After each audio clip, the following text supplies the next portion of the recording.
The day I found out my parents had stolen $95,000 from me started like every other Tuesday.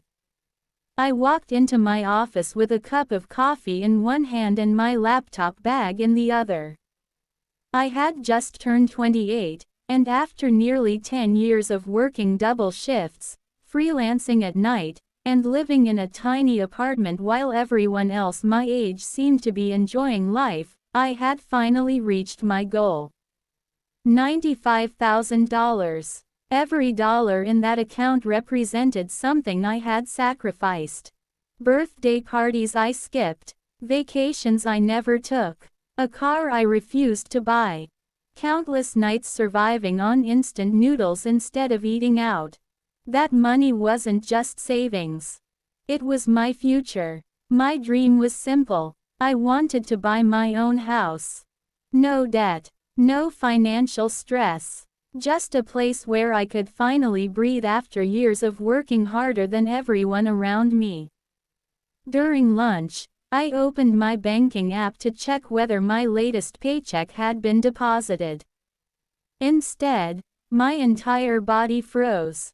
Balance: $1,184.63. I blinked, then refreshed the page. The same number stared back at me.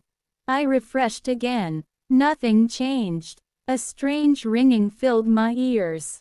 My hands started shaking. There had to be some mistake. I opened my transaction history. One transfer. $95,000. Transferred out the previous evening. My heart slammed against my chest. What? I immediately called the bank. After several minutes on hold, a representative answered. Good afternoon. How may I help you today? My savings account has been emptied. I'll look into that. A few moments passed. Then she spoke words that made my blood run cold. Sir, according to our records, the transfer was authorized. No, it wasn't. It appears the request came from someone listed as an authorized user. I frowned. Authorized user? Yes. I've never added anyone. Another pause. Our records show your parents were added several years ago when the account was originally opened. Suddenly I remembered. I had been 18, fresh out of high school. Dad insisted it would be easier if they stayed on the account, just in case of emergencies. I had completely forgotten. My stomach dropped. I whispered, "Oh my God." The bank couldn't reverse the transaction because, legally, an authorized account holder had approved it. The representative sounded genuinely sympathetic. I'm very sorry. I hung up. For nearly a full minute, I simply stared at my phone. Then I drove straight to my parents' house. The entire drive, I kept hoping there had to be another explanation. Maybe someone had hacked them. Maybe they had moved the money for safekeeping. Maybe, deep down, I already knew. When I pulled into the driveway, my brother Ethan's brand new luxury pickup truck was parked outside. A truck he absolutely couldn't afford. That was my first clue. The second clue came the moment I stepped inside. Mom and Dad were sitting comfortably in the living room drinking coffee. Ethan was smiling, actually smiling. The moment they saw me, the smiles disappeared. Dad cleared his throat. You found out. Not, what happened. Not, what's wrong. You found out. Every tiny piece of hope vanished. I looked directly at him. You took my money. Nobody answered. You took $95,000. Mom sighed dramatically. We were going to explain. When? Silence. When my house purchase failed. When my account hit zero.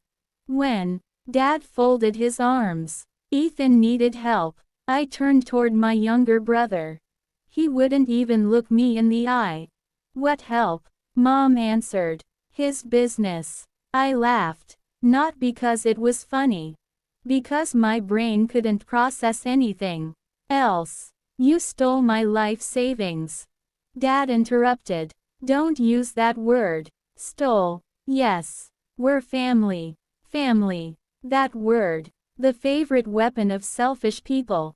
So family means you empty my bank account without asking. Dad raised his voice. Ethan was about to lose everything. I looked at Ethan. What business? Finally, he spoke. My restaurant. I almost laughed again. Restaurant. 3 years earlier, Ethan had quit his job because he said working for other people wasn't his calling. Dad had invested almost $200,000 into Ethan's dream. A trendy restaurant downtown. Everyone warned him it was risky. He ignored them. The restaurant lost money almost immediately. Instead of fixing things, Ethan bought expensive furniture. Then hired influencers. Then leased luxury kitchen equipment. Every terrible decision buried him deeper. Now he was drowning in debt. And apparently my parents had decided the lifeboat should be built using my future. You gambled away Dad's money. Ethan finally snapped. I wasn't gambling. No. You've lost over $200,000. It's called business. No. It's called refusing to admit you're failing. His face turned bright red. Dad stood up. That's enough. No. I looked at every one of them. You had no right. Mom's eyes filled with fake tears. We did what parents do. You mean choosing your favorite child? The room became completely silent. Nobody denied it. Because everyone knew it was true. Growing up, Ethan never faced consequences. He crashed Dad's car. Dad bought him another one. He failed college. Dad blamed the professors. He maxed out 3 credit cards.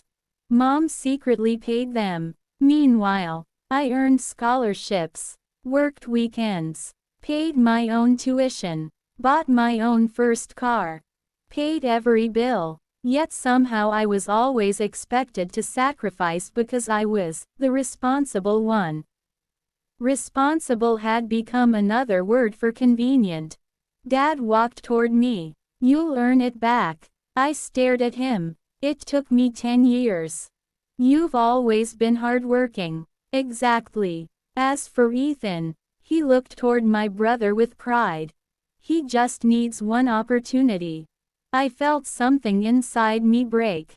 Not anger. Not sadness. Something deeper. Respect. It vanished. I slowly nodded. So that's it. Mom smiled slightly, thinking I understood. Then I spoke quietly. You're never seeing me again. Dad rolled his eyes. Oh, don't be dramatic. I'm serious. We're your parents. No. I looked at all 3 of them.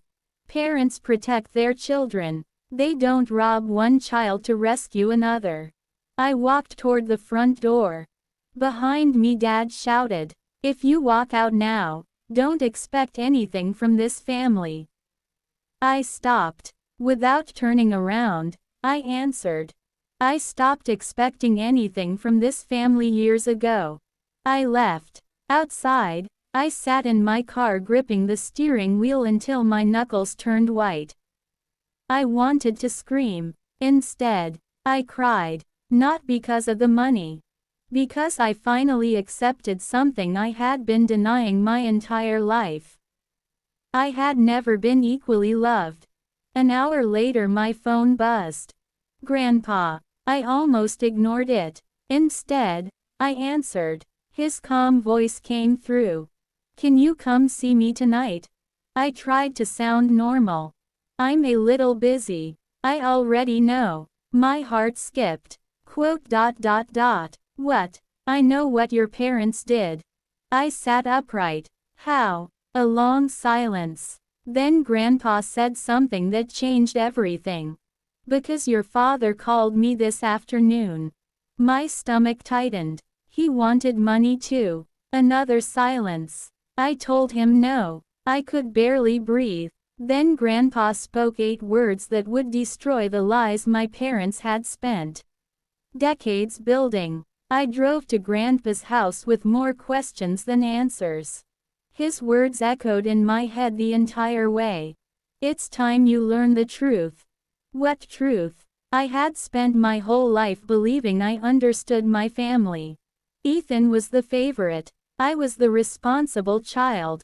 It hurt, but it was normal, or at least, that's what I'd convinced myself.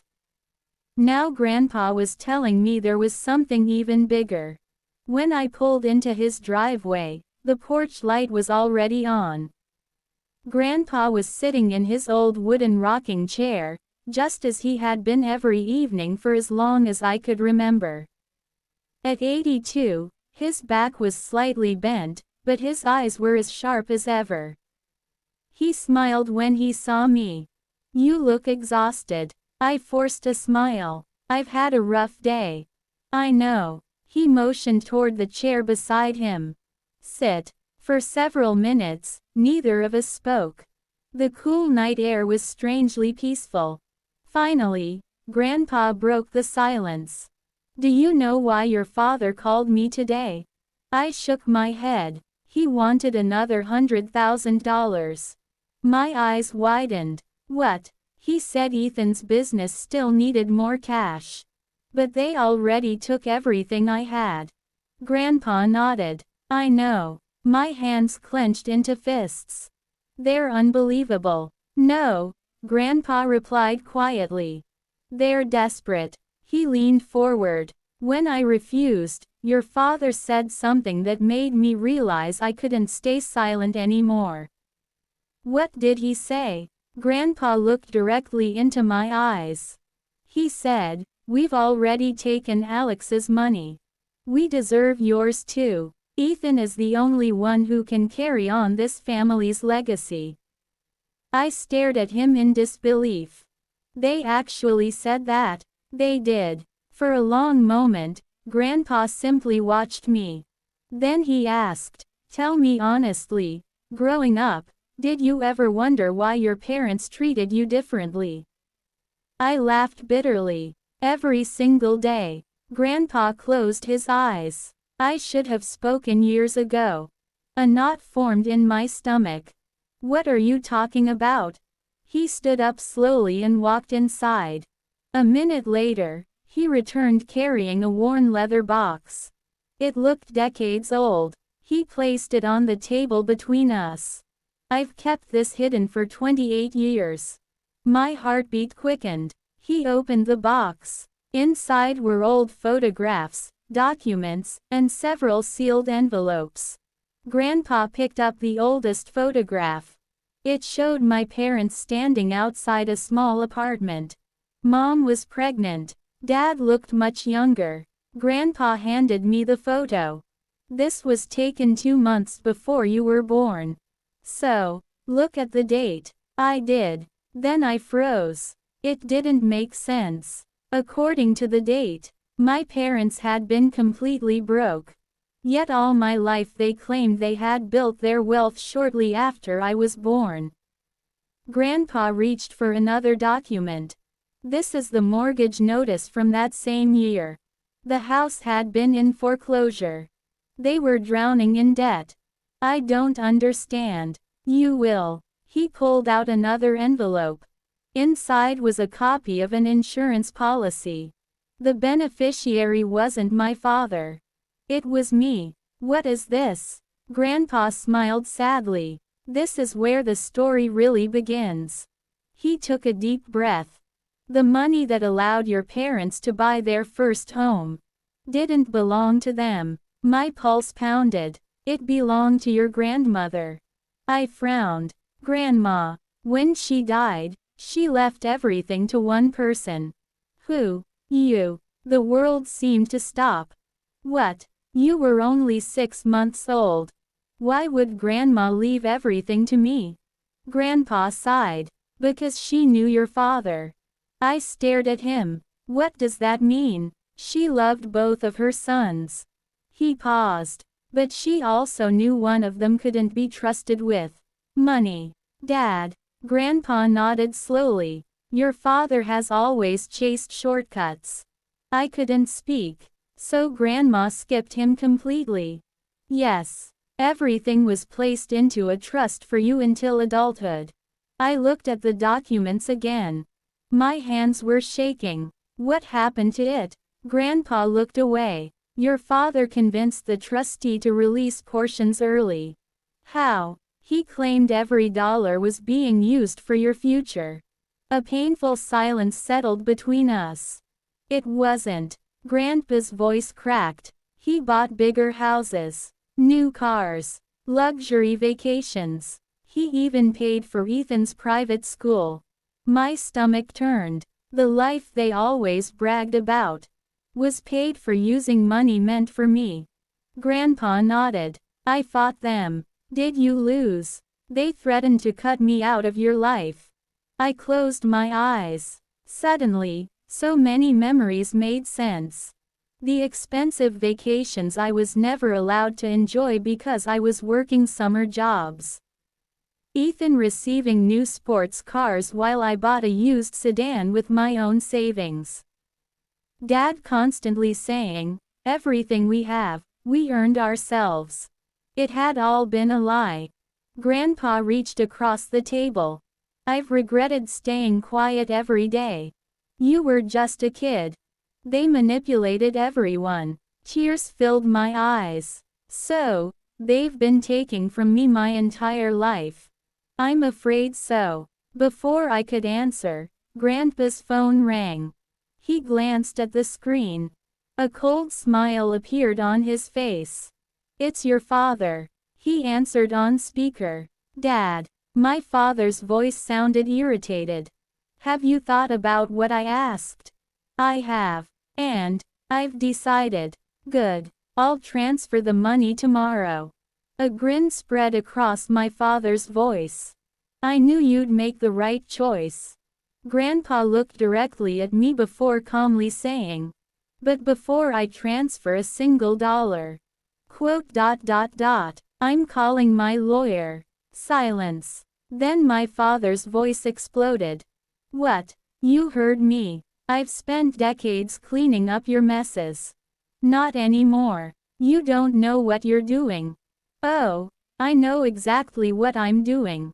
If you touch that inheritance. Grandpa interrupted him. No, you already touched one inheritance. You won't touch another. The line went silent for several seconds. Then Dad hissed. You'd choose him over your own son? Grandpa's answer was ice cold. No, I'm choosing the grandson who earned everything while you stole from him. Click. The call ended. Neither of us spoke. Then Grandpa looked at me and said quietly, tomorrow morning, we're meeting my attorney. I swallowed hard. Why? He smiled for the first time that night. Because your parents think this story is over. They have no idea. It's only just beginning. The next morning, I barely slept. Every time I closed my eyes, memories came rushing back. Birthdays where Ethan got expensive gifts while I received practical ones. Family vacations I skipped because I was old enough to understand, and every time my parents praised my brother for doing the bare minimum while expecting perfection from me. Now I knew why. At exactly 9 o'clock, Grandpa pulled into my apartment parking lot. He looked unusually serious. Ready? I nodded. I think so. No, he said quietly. You're not. But today isn't about being ready. It's about finally getting the truth. The law office occupied the top floor of a downtown building. The receptionist smiled as soon as Grandpa walked in. Good morning, Mr. Harrison. Mr. Collins is expecting you. Grandpa clearly wasn't just another client. A few moments later, we entered a large office lined with shelves of legal books. A gray-haired attorney stood up and shook Grandpa's hand. It's good to see you. Again. Then he turned to me. So, this is Alex. Grandpa nodded. He's finally ready to know everything. The lawyer opened a thick file. It was easily 3 inches thick. My stomach tightened. What's all that? He looked at me sympathetically. 28 years of records. He slid the first document across the table. I think we should begin here. It was a trust agreement. At the top was my grandmother's signature. Under the section labeled beneficiary, my name appeared in bold letters. The lawyer explained, when your grandmother passed away, she left nearly $1.8 million in investments, property, and savings. I almost dropped the papers. What? Grandpa nodded slowly. She spent her entire life building that wealth. I thought she was just a retired schoolteacher. She was, Grandpa replied. But she invested wisely for over 40 years. The lawyer continued. According to her will, everything was to remain protected until your 30th birthday. I stared at him. My 30th birthday? Yes. So how? I couldn't even finish the sentence. He already knew what I was asking. Because your father petitioned the trustee several times, claiming the funds were being used solely for your education, medical expenses, and future. Were they? The lawyer looked down. No. He turned another page. Instead of school expenses, there were payments for luxury vehicles, vacation homes, investment properties, restaurant loans, luxury watches. Even Ethan's failed restaurant appeared multiple times. Each page felt like another punch to the chest. By the time we reached the last statement, over $1.4 million had disappeared. I couldn't breathe. They stole over $1 million from me. Grandpa closed his eyes. I tried to stop it. The lawyer nodded. He did. He handed me another folder. Inside were copies of letters Grandpa had sent over the years, warning the trustee, questioning withdrawals, demanding investigations. Every request had been denied because my father produced forged financial plans claiming every dollar benefited me. Forged. The lawyer nodded. We recently had a handwriting expert examine several documents. He pushed another report toward me. Many signatures appear to have been falsified. I looked up. That's fraud. It is. And depending on what investigators find. He paused. Possibly much more. For several seconds, the room was silent. Finally, I asked the question that had haunted me since childhood. If Grandma left everything to me, why did she skip Dad? Grandpa sighed deeply. Because she'd already watched him destroy his own life once. He leaned back in his chair. When your father was 24, I loaned him $50,000 to start a construction company. What happened? He spent nearly half of it buying sports cars and throwing parties. I wasn't surprised. The business collapsed within a year. Then your grandmother paid off every debt. And he promised he'd changed. Grandpa laughed bitterly. He hadn't. She realized giving him another fortune would destroy him. So she protected it. For you. The lawyer reached into another drawer. There is one more thing. He placed a sealed envelope on the desk. My name was written across the front. In my grandmother's handwriting. My hands trembled as I opened it.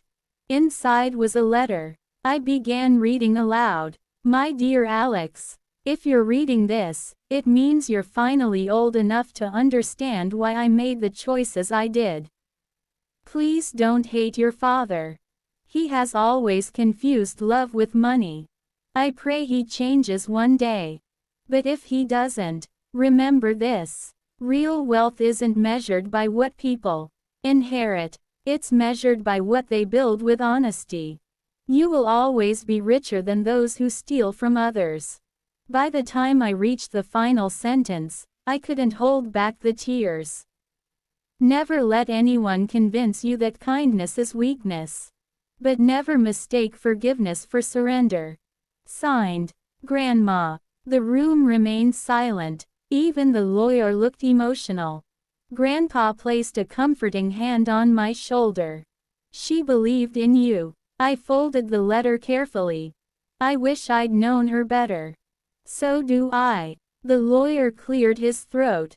Now, there's something we need to discuss. What? He opened another file. Your grandfather updated his estate plan 6 months ago. I looked at Grandpa. You did. He nodded. I did. The lawyer smiled. I think you'll want to hear this. Before he could continue, the office door burst open. Everyone turned. The receptionist looked horrified. I'm so sorry. They wouldn't wait. My parents stormed into the office. Ethan followed close behind. Dad pointed directly at Grandpa. So this is where you've been hiding. Mom glared at me. I can't believe you'd drag this family into court. I stood slowly. You emptied my bank account. Dad ignored me. Instead, he looked at the lawyer. Whatever he's telling you is nonsense. The lawyer calmly adjusted his glasses. Actually, everything I've told him is supported by documentation. Dad's confidence faltered. What documentation? The lawyer slowly turned one of the files around so they could see it. Across the cover, in large black letters, were the words, "Evidence of financial misappropriation and fraud." For the first time, my father's face turned completely white.